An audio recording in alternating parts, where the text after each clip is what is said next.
Okay, तो इसके बाद चलो हम लोग कंपैरिजन कर लेते हैं between the first formula of electrostatics and the first formula of magnetic field या मैग्नेटिज्म। यहाँ पे हम लोगों ने जो बेसिक फार्मूला, फर्स्ट फार्मूला से कहने से ज्यादा अच्छा होगा basic formula of magnetic field and basic formula for electric field. वहां पे जो हम लोगों ने इलेक्ट्रोस्टैटिक्स में, नॉट इलेक्ट्रिक फील्ड, इलेक्ट्रोस्टैटिक्स में जो हम लोगों ने सबसे पहला और बेसिक फार्मूला हम लोगों ने पढ़ लिया था, दैट इज कूलम्ब्स लॉ। उसके बीच और ये वाला फार्मूले के बीच हम लोगों का ओके, तो कूलम्ब्स लॉ,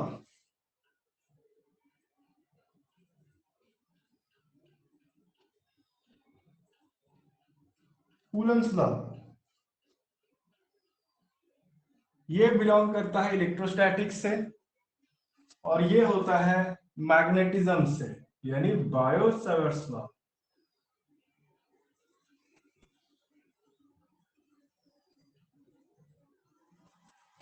अब ये जो नाम है ना बायो-सावर्ट्स लॉ, इसमें जो बायो के बाद टी दिख रहा है, बायोट, ये कई सारे बुक्स में कई सारे जगहों पे टी नहीं दिखेगा, नाम में ऐसे ही दिख जाएगा, बायो भी लिख देते हैं। वो बोलने को परे इंसान जब पढ़ता नहीं है, बिना पढ़े लिखे जब ऐसे ही बोल बोल के मुंह से सुनता है तो बायो बोलना शुरू कर देता है, बट एक्चुअली नहीं है, बायोट, टी होना चाहिए उसके नाम में। अगर जो भी हो, जैसे मन वैसे लिख सकते हो, नाम में क्या है समझने से मतलब हो गया।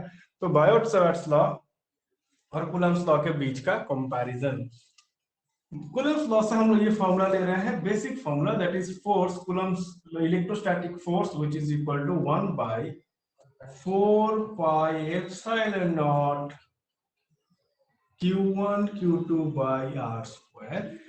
और यहां से हम लोग लेंगे dB is equal to mu naught by 4 pi IDL sin theta by R square.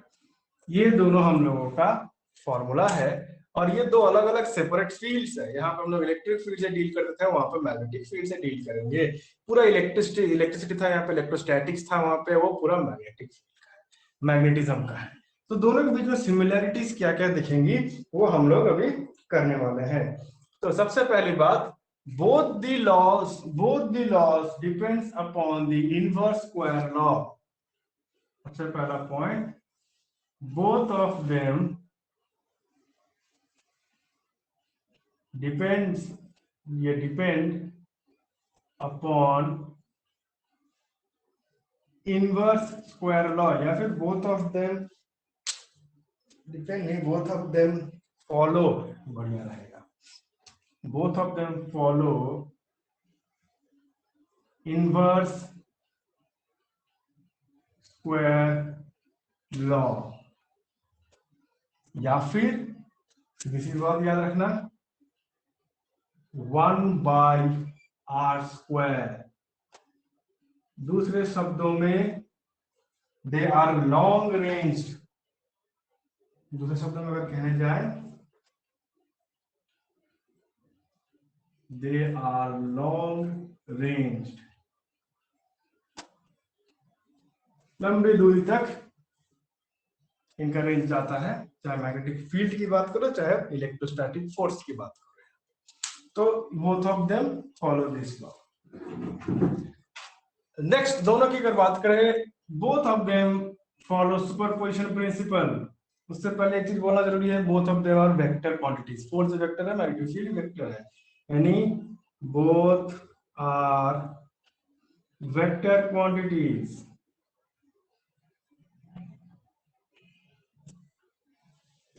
Both are vector quantities and जब वेक्टर क्वांटिटीज है तो both follow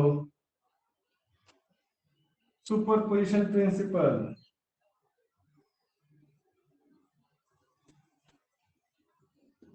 सुपरपोजिशन प्रिंसिपल बहुत जन को पता होगा सुपरपोजिशन प्रिंसिपल क्या है, बहुत जन भूल गए होंगे। सुपरपोजिशन प्रिंसिपल इससे पहले हम लोग को बहुत बार मिला है देखने के लिए, एनकाउंटर किए, इससे हम लोग बहुत बार व्हाट इज सुपरपोजिशन प्रिंसिपल? एक सीधी सी बात है, अगर एक बॉक्स पकड़ लो, इस बॉक्स को अगर इधर तुम ठेलते हो 2 न्यूटन या 5 न्यूटन से पकड़ लो, और तुम्हारा दोस्त इधर से इसको टानता है 5 न्यूटन से, तो उधर टान रहे हो, वो उधर टान रहा है, ये किधर जाएगा?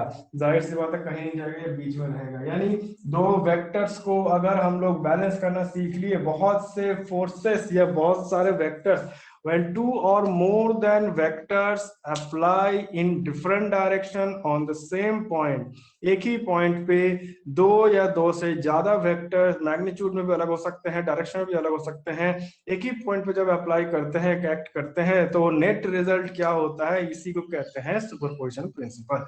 सीधी सी बात है। तो both of them follow superposition principal.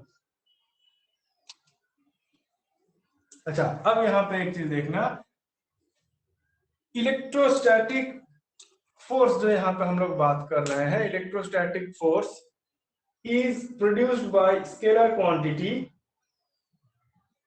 whereas magnetic field is produced by a vector quantity. ये एक डिफरेंस हो गया दोनों में, ये अलग से याद रखना। This is difference. हम लोग कर क्या रहे हैं? सिमिलरिटी नहीं खोज रहे हैं, कंपैरिजन कर रहे हैं दोनों के बीच में।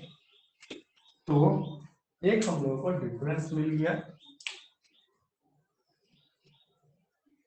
इलेक्ट्रोस्टैटिक्स फोर्स या कूलम फोर्स की बात करते हैं, तो कूलम भी लिखता है, एक ही बात हो गया। Coulomb force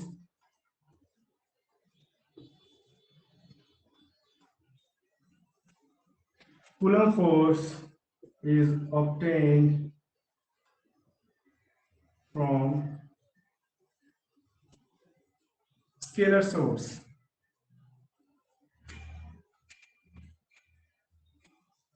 which is charge, whereas magnetic field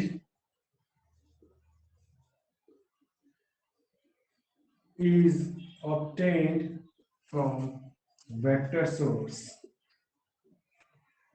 that is current element,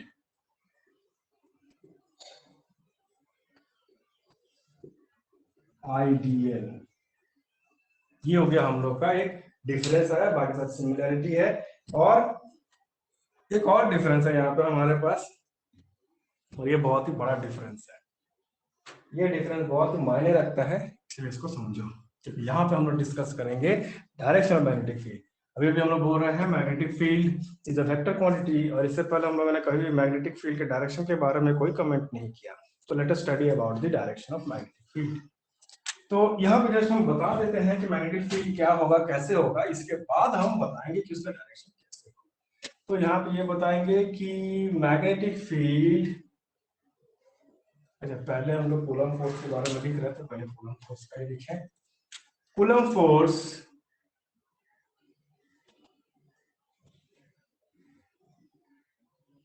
is directed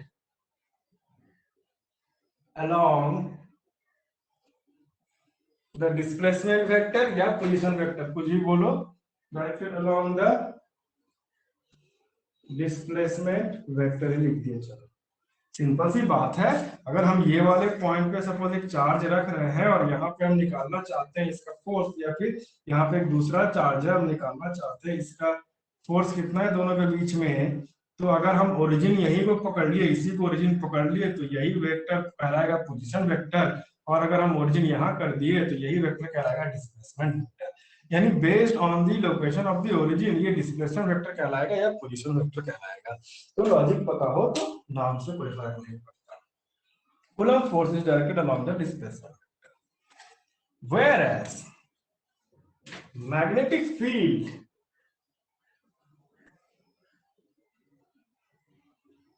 is perpendicular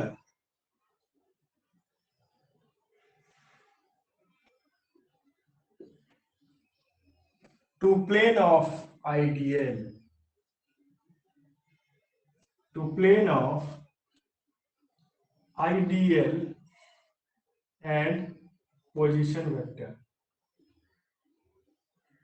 या डिस्प्लेसमेंट वेक्टर का नाम बोला अभी, तो चलो displacement vector.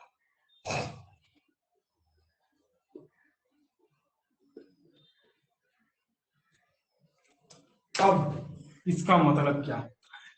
This opens a whole lot area for conversation, यानी direction of magnetic field lines. चलो इसके ऊपर हम लोग नेक्स्ट टॉपिक में डिस्कस करेंगे।